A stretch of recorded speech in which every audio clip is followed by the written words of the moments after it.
人工智能其實已經開始將人分成兩種人。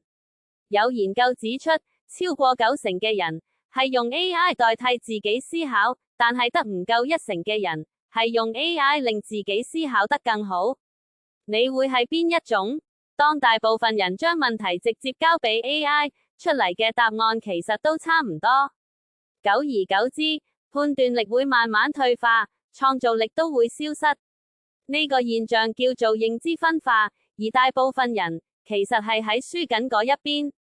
問題唔係你有冇用 AI， 而係你識唔識同 AI 合作。而家真正有效嘅做法，其實係人機協作，即係將重複性資料整理呢啲工作交俾 AI， 而判斷決策同創造就由人去主導。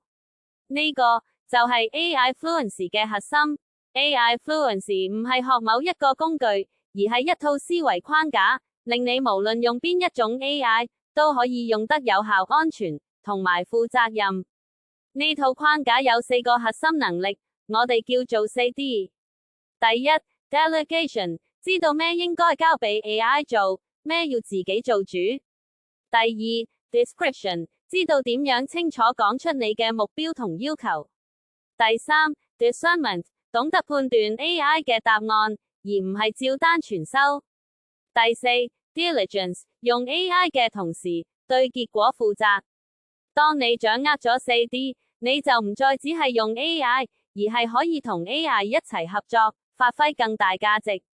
我哋嘅課程會一步一步帶你掌握呢4個能力，再配合實際場景練習，令你真係可以將 AI Fluency 用喺工作同生活入面。而家就報名，成為嗰少數真正識用 AI 嘅人。